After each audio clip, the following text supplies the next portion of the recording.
पर उसका उद्घाटन कर रहे हैं। इंडियन पवेलियन की जो थीम है वो फ्यूचर से जुड़ी हुई है कि किस तरह से जो फ्यूचरिस्टिक एयरक्राफ्ट्स हैं वो किस तरह से भारत की रक्षा क्षमताओं में बढ़ोतरी करेंगे, वो हम देख सकते हैं। और इंडियन पवेलियन जो है, क्योंकि तमाम जो इसमें एयरक्राफ्ट्स होंगे या जो तमाम रक्षा क्षेत्र से जुड़े हुए तमाम जो उत्पाद हैं वो भारत निर्मित हैं, उस लिहाज से इंडियन पवेलियन बेहद महत्वपूर्ण आकर्षण का केंद्र उन तमाम विदेशी डेलीगेट्स के साथ साथ जो तमाम अन्य लोग यहाँ पर एरो इंडिया में भाग लेने के लिए मौजूद हैं। तो 14वां संस्करण, तो आप मान सकते हैं कि एरो इंडिया जो कि 14वां संस्करण था है और इसका अभी उद्घाटन कुछ ही देर पहले प्रधानमंत्री ने किया। और ये जो आप उद्घाटन की तस्वीरें देख रहे हैं, ये जो इंडियन पवेलियन उसमें लगाया गया है उसकी उद्घाटन की तस्वीरें हैं। तो 2023 में एशिया का सबसे बड़ा एरो शो, इस आयोजन में एमएसएमई और स्टार्टअप सहित 809 रक्षा कंपनियां हिस्सा ले रही हैं। इसके पूरे अवसर पर जिस तरह से प्रधानमंत्री ने कहा कि भारत अब कोई भी मौका नहीं छोड़ना चाहता, भारतीय पवेलियन का उद्घाटन प्रधानमंत्री करते हुए फ्यूचरिस्टिक किस तरह से रक्षा क्षेत्र में भारत आगे बढ़ेगा उसका ये पूरा मुजाहिरा पेश करता है भारतीय पवेलियन, जिसका उद्घाटन प्रधानमंत्री ने किया है। जैसा कि प्रधानमंत्री ने अपने संबोधन में भी कहा कि जो मौका है 21वीं सदी में भारत का, पूरा जो विश्व है वो भारत को विश्वास के साथ देख रहा है रक्षा निर्यात में बढ़ोतरी करने का, इसमें और जो असीम संभावनाएं हैं उसके मोर्चों को खोलने का, कैसे आगे बढ़ना है, खास तौर पर पब्लिक प्राइवेट पार्टनरशिप के मॉडल को आगे लेकर जाना है, उसका जिक्र भी। तो ये जो तमाम उत्पाद आप वहाँ पर देख रहे हैं ये इंडियन पवेलियन है जिसका उद्घाटन प्रधानमंत्री ने किया है। और एरो इंडिया में जो ये 100 विदेशी कंपनियां उसकी मौजूदगी दर्शाती है, ये मौजूदगी यही दर्शाती है कि कैसे जो भारतीय पवेलियन है उसका वर्चस्व कितना अहम है और एरोस्पेस और डिफेंस के क्षेत्र में कैसे भारत नए अवसर पैदा करता है, नई सोच के साथ आगे बढ़ता है, नई सोच को प्रतिबिंबित करता है, आगे लेकर जाता है। क्योंकि ये केवल एक शो नहीं है बल्कि एक स्ट्रेंथ, एक शक्ति है भारत की, जिसका जिक्र प्रधानमंत्री ने अपने संबोधन में भी किया। आज भारत तेज सोचता है, दूर की सोचता है, तुरंत फैसले लेता है और ये इंगित हो रहा है भारतीय पवेलियन के भी जरिए, क्योंकि भारत जो रफ्तार चाह रहा है, जिस रफ्तार से वो आगे रक्षा क्षेत्र में बढ़ना चाह रहा है, इस रफ्तार का भी जिक्र प्रधानमंत्री ने अपने संबोधन में किया। और इसी खबर पर हमारे साथ सुधीर यादव हमारे साथ जुड़े हैं। सुधीर, इस बात का जिक्र मैं और आप सुबह भी कर रहे थे कि जो भारतीय पवेलियन जिसका उद्घाटन अभी हाल ही में प्रधानमंत्री ने किया है वो आकर्षण का केंद्र है सभी मौजूद विदेशी और देसी मेहमानों के लिए। बिल्कुल आंचल, देखिए इस बार चूंकि तेजस को थीम के तौर पर वहां प्रदर्शित किया गया इंडियन पवेलियन, और इसके अलावा इनकी चारों तरफ जो भारतीय टेक्नोलॉजी है, भारतीय स्टार्टअप्स है, भारतीय जो प्रोडक्ट है उनको थीम बनाकर रखा गया है, खास तौर पर ये प्रदर्शित करने के लिए कि भारत पूरी दुनिया में जिस तरीके से सरकार लगातार मेक इन इंडिया को लेकर प्रमोट कर रही है, उन सब चीजों को दर्शाते हुए कि आखिर किस तरीके से हम एविएशन में तरक्की कर रहे हैं, किस तरह के हमारे प्रोडक्ट है, ये सारी चीजें इंडियन पवेलियन में डिस्प्ले की गई हैं। आंचल, बिल्कुल। और जिस तरह से हमने देखा कि ये जो 14वां एडिशन है इसमें भारत की ताकत देखी गई। हमने देखा तमाम जो लाइट कॉम्बैट हेलीकॉप्टर से बात हम तेजस की करें, प्रचंड की करें, जो एरो शो था ये अपने आप में इस बात को दर्शाता है कि भारत किस तरह से तूफानी रफ्तार के साथ रक्षा क्षेत्र में आत्मनिर्भरता के साथ आगे बढ़ रहा है। बिल्कुल, देखिए जिस तरीके से प्रधानमंत्री ने आह्वान किया कि 2025 तक 1.5 बिलियन से हमें 5 बिलियन तक के एक्सपोर्ट तक पहुंचना है, तो ये ज़्यादातर ये दर्शाता है कि किस तरीके से सरकार एक फोकस तरीके से आगे बढ़ रही है। और लगातार आप देखिए अचल जो नीतियां बन रही है, DAP 2020 की बात करें, उसके बाद से लगातार जो डोमेस्टिक डिफेंस इंडस्ट्री है उसको कैसे आगे ले जाना है, उसको किस तरीके से जो डिफेंस फोर्सेस के जो यूजेस है, जो प्लेटफॉर्म थे, उनको किस तरीके से अलॉट किया गया है कि एक सर्टेन अमाउंट जो है वो हम अपनी जो डोमेस्टिक डिफेंस इंडस्ट्री है उससे ही खरीदेंगे। तो उसके बाद से लिहाजा लगातार हम ये देखते रहे हैं अच्छा कि लगातार इस तरफ बहुत बढ़ोतरी हुई और वही चूंकि एरो इंडिया जो 14वां संस्करण है पूरी दुनिया में एक आकर्षण का केंद्र है। लगातार एविएशन सेक्टर के लिहाज से अगर बात करें तो इसमें किस तरीके से जो हमारी टेक्नोलॉजी है पूरी दुनिया के सामने आकर्षण का केंद्र है, तेजस की बात करें, LCH की बात करें, LUH की बात करें, खासतौर पर HAL जो अपने सारे प्लेटफॉर्म है जो मेड इन इंडिया है वो यहाँ प्रदर्शित किए हैं पूरी दुनिया के सामने। तो जाहिर तौर पर लगातार जो भारत की बढ़ती हुई ताकत है उसका प्रदर्शन पूरी दुनिया के सामने है। और जिस तरीके से सरकार लगातार ये कोशिश कर रही है कि हम आगे बढ़े, न केवल आगे बढ़े बल्कि हमारी जो फ्रेंडली फॉरेन कंट्रीज हैं उनको एक्सपोर्ट भी करें। और क्योंकि विंग्स ऑफ द फ्यूचर, देखिए ये जो तमाम हम यहाँ पर रक्षा उत्पाद देख रहे हैं, विंग्स ऑफ द फ्यूचर नाम दिया गया है भारतीय पवेलियन को, जिसका उद्घाटन अभी हाल ही में प्रधानमंत्री ने किया। आकर्षण का केंद्र है क्योंकि जब हम ये बात कर रहे हैं सुधीर की 2024 तक भारत का जो रक्षा निर्यात है 25,000 करोड़ के लक्ष्य को हासिल करना, ये भारत का सपना है, उसका मकसद है। और उस लिहाज से ये जो पवेलियन है, जो विंग्स ऑफ द फ्यूचर है, ये अपनी पंखों की उड़ान के साथ आगे बढ़ता हुआ हम देख भी पा रहे हैं। डिफेंस विंग्स लिखा हुआ है उस पर। बिल्कुल आंचल, देखिए जो भविष्य की उड़ानें साफ तौर पर नजर आती है क्योंकि ब्रह्मोस की बात करें, अगर जो फिलीपींस के साथ सौदा हुआ है, इसके बाद जो कई और सारे देश हैं, जो कई सारे हमारे प्लेटफॉर्म्स हैं उसमें इंटरेस्टेड है। तेजस की बात करें, तेजस को कई जो हमारी फ्रेंडली फॉरेन कंट्रीज हैं उनके साथ पिच किया गया है कि हम उनको ये दे सकते हैं। तो जाहिर तौर पर जिस तरीके से सरकार आगे बढ़ रही है, असल देखिए एक खास बात हमें ध्यान रखनी होगी कि सबसे पहले जो हमारा डोमेस्टिक डिफेंस सेक्टर है, जो ट्राई सर्विसेज, जो तीनों सेनाएं हैं, उनकी जरूरतों के लिहाज से हमें पहले डेवलप करना होगा। वो सारी चीजें हम लगातार करते ही जा रहे हैं, लेकिन हमें ये भी ध्यान रखना होगा कि जो इंडस्ट्री का एक बहुत बड़ा इन्वेस्टमेंट है, जो डोमेस्टिक डिफेंस इंडस्ट्री है, उनकी बहुत बड़ी जो पूंजी लगी हुई है, उसको किस तरीके से और बेहतर बढ़त मिले। तो हमें जो रक्षा का कॉम्पिटेटिव मार्केट है वर्ल्ड वाइड, उसमें कॉम्पीट करना पड़ेगा। और यही चीज को ध्यान रखते हुए सरकार लगातार आगे बढ़ रही है। ये साफ तौर पर नजर आ रहा है कि जो पिछले करीब हम 7 से 8 साल की बात करें, जब से नई सरकार सत्ता में आई है, तो जो वर्ल्ड वाइड भारत की धमक जो दिखाई दे रही है वो नजर आ रही है, न केवल पॉलिसी के लेवल पर बल्कि साफ तौर पर इस चीज में भी नजर आई कि जो यूजेस हैं उनमें साफ तौर पर सरकार की कोशिश ये है कि भारत में निर्मित जो साजो सामान है उनका इस्तेमाल किया जाए, उन्हें बढ़त दी जाए। और एक बार जब वो वैश्विक स्तर पर पहुंचेंगे तो वो पूरी दुनिया में अपनी चमक के साथ नजर आएंगे। जी। और क्योंकि जो विंग्स ऑफ द फ्यूचर, जो भारतीय पवेलियन जिसका उद्घाटन किया गया, किस लिहाज से आने वाले समय में, क्योंकि आप वहाँ पर मौजूद हैं सुधीर, और हमने देखा कि 100 से ज़्यादा जो विदेशी कंपनियां हैं वो इसमें भाग ले रही हैं, उस लिहाज से अपनी ताकत को दर्शाने और प्रदर्शित करने का तो अहम मंच है ही, साथ ही साथ जिस निवेश का जिक्र लगातार प्रधानमंत्री कर रहे हैं PPP मॉडल से, उसके लिए भी हम मान सकते हैं आज का ये दिन, ये मंच अगले 5 दिनों में सबसे उम्दा। बिल्कुल आंचल, देखिए खास तौर पर अगर हम बात करें अपनी टेक्नोलॉजी के लिहाज से, तो LCH तेजस तो है ही है। इसके अलावा विंग इकोसिस्टम जो है, ड्रोन्स और एंटी ड्रोन सिस्टम जो लगातार भारत में विकसित हो रहे हैं। और अगले 1 दशक में ये माना जा रहा है कि पूरी दुनिया में भारत जो है ड्रोन इंडस्ट्री का हब होगा। ये सारी चीजें, स्पेस टेक्नोलॉजी की बात करें और जो फ्यूचरिस्टिक टेक्नोलॉजी जिनको डेवलप करने की बात की जा रही है, ये सारी चीजों पर लगातार ध्यान रखा गया है। और ये इन्हीं चीजों को जो खासतौर पर अगर हम जो बात करें कि जो हमारे इंडिया पवेलियन है उसमें इन सब चीजों को दर्शाया गया है। और यही यहाँ करीब 100 से कंपनियां जो है ज्यादा है वो पार्टिसिपेट कर रही। तो कोशिश ये है, एक अनुमान आंचल ये है कि करीब 1,75,000 करोड़ से ज्यादा कि जो निवेश के भविष्य में यहाँ जो MOUs है, जो बंधन सेरेमनी है, उसमें ये होने का अनुमान है। तो लगातार कोशिश देखिए सरकार की तरफ से फैसिलिटेशन है, बिजनेस टू बिजनेस मीटिंग है, लगातार जो इंडस्ट्री लीडर्स है वो आपस में डिस्कस कर रहे हैं। जो तीनों सेनाएं हैं उनके जो टॉप लेवल के ऑफिसर्स हैं वो यहाँ है, ये देखने के लिए कि आखिर भविष्य में जो फ्यूचरिस्टिक टेक्नोलॉजीज हैं उनके लिहाज से क्या जरूरत है सेनाओं की है। तो एक फोर्सेस के साथ जो यूजर्स हैं उनका एक आपस में गठबंधन है, उनके साथ चीजें डिस्कस है। तो एक बेहतर हम कहें माहौल, एक बेहतर मंच यहाँ साफ तौर पर नजर आ रहा है, न केवल कंपनीज के लिहाज से। और जिस तरीके से सरकार की बात करें आंचल, कि सरकार की कोशिश ये है कि जो डोमेस्टिक डिफेंस इंडस्ट्रीज है उसको बढ़त मिले। तो उस लिहाज से अगर हम देखेंगे तो करीब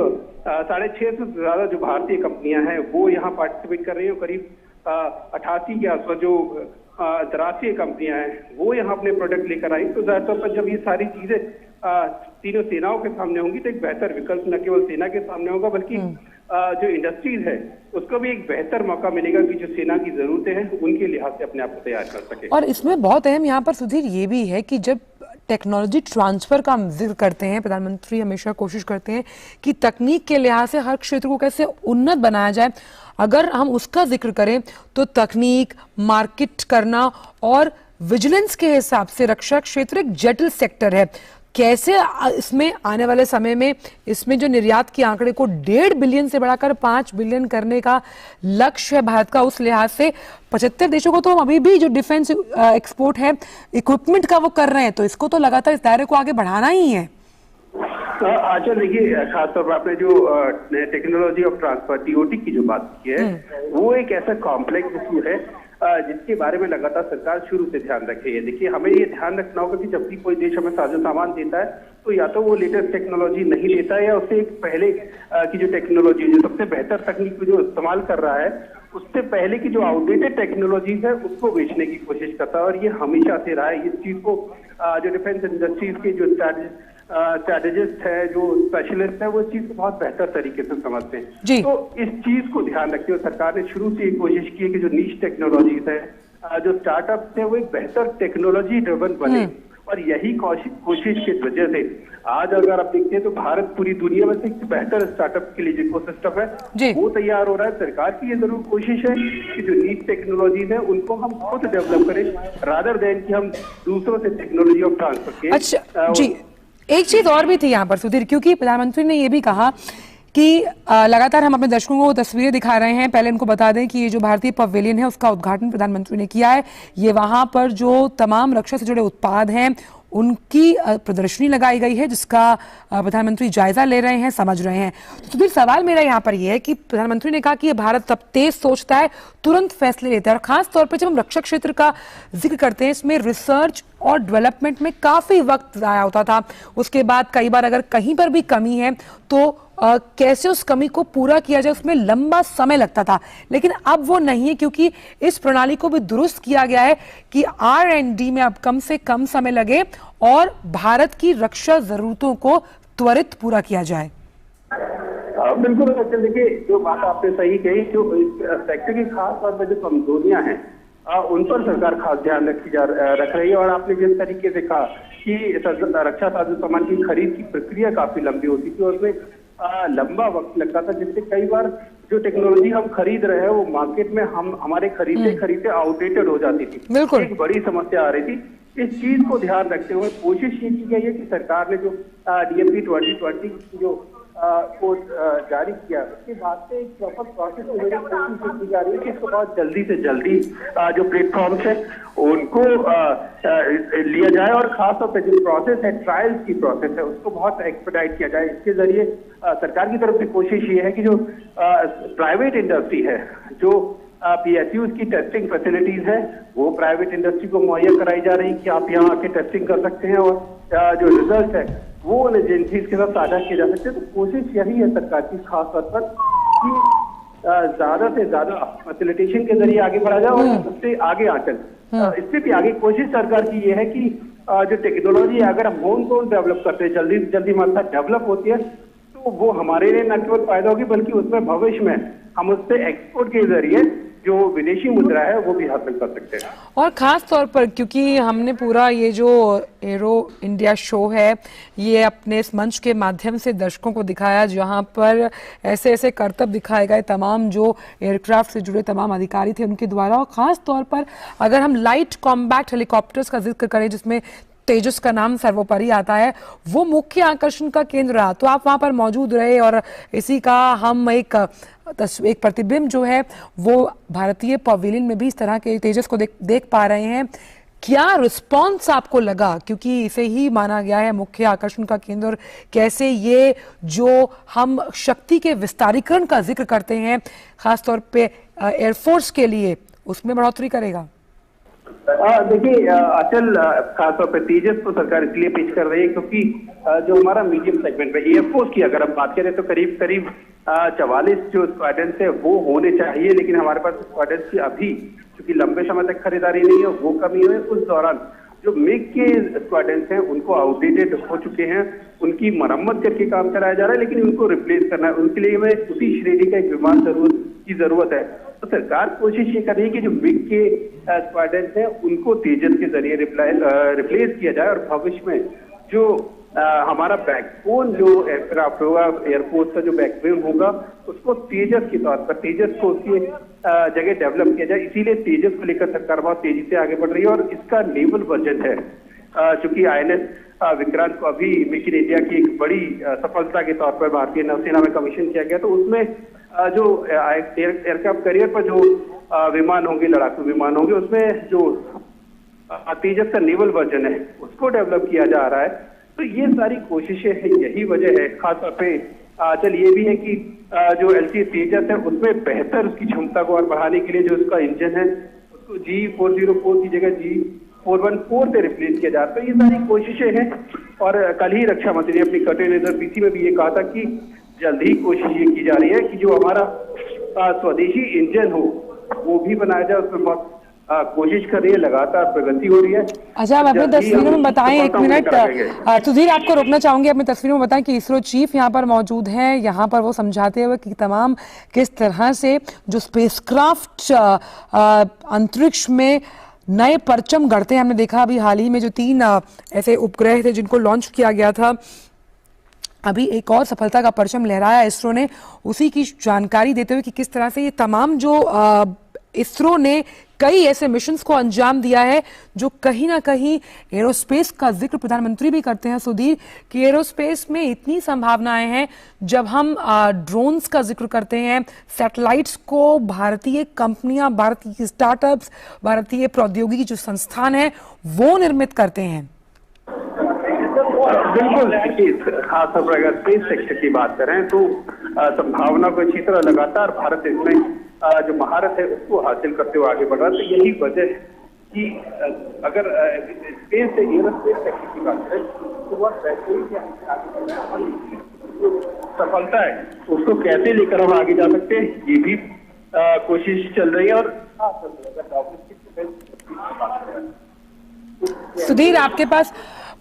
वापस आऊंगी, लेकिन हम दर्शकों को हम लगातार बता रहे हैं कि जो ये भारतीय पवेलियन है, द विंग्स ऑफ फ्यूचर, इसका जायजा लेते हुए प्रधानमंत्री, हम देख रहे हैं कि इसरो चीफ वहां पर मौजूद हैं, जो किस तरह से हम जानते हैं कि इसरो ने कई ऐसे मिशंस हैं जिसमें भारत का सर गर्व से ऊंचा किया है, वो भी बताते हुए कि किस तरह से स्वदेशीकरण के लिहाज से एरोस्पेस इंडस्ट्री में बहुत ताकत है, बहुत ज्यादा मौके हैं, अपॉर्चुनिटीज हैं, और इस बार की तो थीम ही है अ वे फॉर अपॉर्चुनिटीज। और आर्टिफिशियल इंटेलिजेंस के जरिए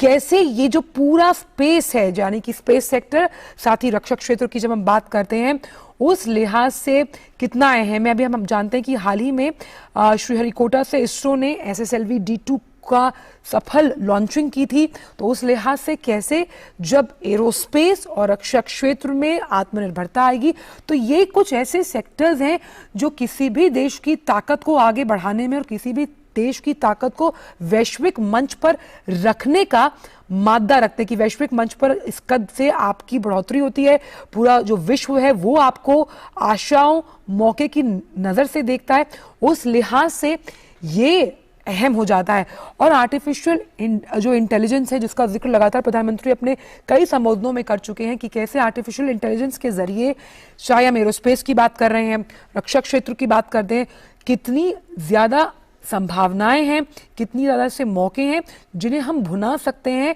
आने वाले दशकों के लिए, कैसे कौशल प्रशिक्षण के लिहाज से, इसका जिक्र प्रधानमंत्री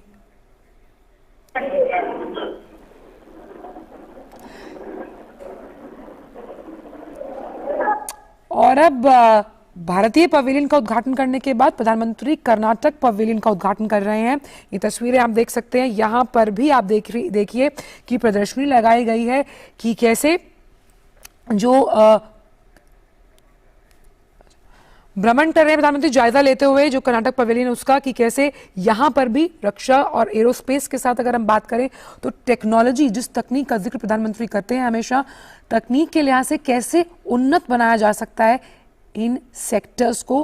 प्रधानमंत्री कर्नाटक पवेलियन का उन्होंने दौरा किया, ये उसी की तस्वीरें हैं। यहाँ पर जो तमाम जो प्रदर्शनी लगाई गई है जिसमें खास तौर पर रिसर्च और डेवलपमेंट जो है, जो एक सबसे बड़ी नींव माना जाता है जब हम बात करते हैं खास तौर पर एरोस्पेस की, बात करते हैं स्पेस टेक्नोलॉजी की, उस लिहाज से तो प्रधानमंत्री ने कर्नाटक पवेलियन का दौरा किया है। और एरोस्पेस में ड्रोन टेक्नोलॉजी का हम जिक्र करें, सैटेलाइट्स की हम बात करें, कैसे वो पब्लिक प्राइवेट पार्टनरशिप मॉडल के साथ कौन कौन सी कंपनियां किस लिहाज से यहाँ पर आकर निवेश कर सकती हैं, इस सेक्टर को आगे बढ़ा सकती हैं, उस लिहाज से भी एरो इंडिया शो बेहद अहम। तो हमने देखा जो 14वां संस्करण एरो इंडिया शो का, उसका उद्घाटन प्रधानमंत्री ने किया, जो भारतीय पवेलियन है उसका उद्घाटन प्रधानमंत्री ने किया, और अब कर्नाटक पवेलियन का दौरा करते हुए प्रधानमंत्री नरेंद्र मोदी। आज का दिन बेहद अहम, जिस तरह से भारत की जो ताकत है रक्षा क्षेत्र में आत्मनिर्भरता के साथ आगे बढ़ते हुए, उसका हमने प्रदर्शन देखा। ये जो वायु की ताकत, जो वायु क्षमता है, उसका विस्तारीकरण देखा जाएगा। कैसे जो हम जो लाइट कॉम्बैक्ट हेलीकॉप्टर्स का जिक्र कर रहे हैं, जब उन्हें बेड़े में शामिल किया जाएगा भारतीय वायुसेना की, सबसे अहम यहाँ पर है कि जो एक लंबी प्रणाली है उसको दुरुस्त किया गया है। रिसर्च और डेवलपमेंट में जो वक्त लगता था, कैसे उसकी खामियों को दुरुस्त करके आगे बढ़ाया गया, और ताकि जो रक्षा ज़रूरतें हैं भारत की, उन्हें कम समय में कैसे पूरा किया जा सके, इसका जिक्र लगातार प्रधानमंत्री ने भी अपने संबोधन में किया कि कोई भी मौका अब जो है वो भारत छोड़ना नहीं चाहता। और 21वीं सदी का जो ये मौका है वो भारत का, क्योंकि भारत अब जल्द सोचता है, अच्छा सोचता है, ठीक सोचता है, तेज त्वरित फैसले लेता है, जिसका जिक्र प्रधानमंत्री ने किया। और खाली एक प्रमुख मंच के तौर पर नहीं, जहां पर सभी कंपनियां आकर यहाँ पर भारत की रक्षा प्रदर्शनी को देखे, बल्कि एक भागीदार के रूप में भी भारत आगे बढ़ता हुआ, खास तौर पे जब हम एरोस्पेस का जिक्र करते हैं। और कैसे एरो इंडिया का ये जो हमने पूरी प्रदर्शनी देखी, उसमें हमने देखा कि 80 से ज़्यादा देशों की भागीदारी देखी, जिसमें स्वदेशी तकनीकों को कैसे बढ़ावा दिया गया है, उसकी भी बानगी हमने यहाँ पर देखी है। तो एरो इंडिया में सैन्य विमानों, हेलीकॉप्टर्स, रक्षा उपकरण, नए युग के हम कह सकते हैं जो एवियोनिक्स हैं, और पूरी प्रणाली को कैसे आमूलचूल परिवर्तन इसमें किया गया, वो साफ तौर पर यहाँ पर प्रदर्शित होता हुआ, क्योंकि निर्माण के रूप में भारत एक केंद्र के रूप में आगे बढ़ता हुआ, और विश्वास के साथ जो तमाम अन्य देश हैं, विकसित हों चाहे विकासशील हों, अपनी रक्षा जरूरतों के लिए भी भारत की तरफ देख रहे हैं। और संभावित जो निवेश है वो नए रोजगार के मौके, नए रोजगार के जो मोर्चे उनको सृजित करता हो। तो कर्नाटक पवेलियन का प्रधानमंत्री ने दौरा किया।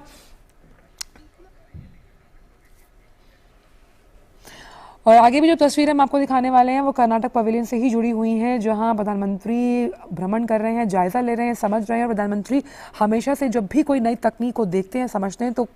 कोशिश यही करते हैं कि कैसे भारत में अलग अलग क्षेत्रों में इस तकनीक का फायदा हो, और इसका फायदा वो जो आखिरी पायदान पर बैठा व्यक्ति है उस तक भी पहुंचे।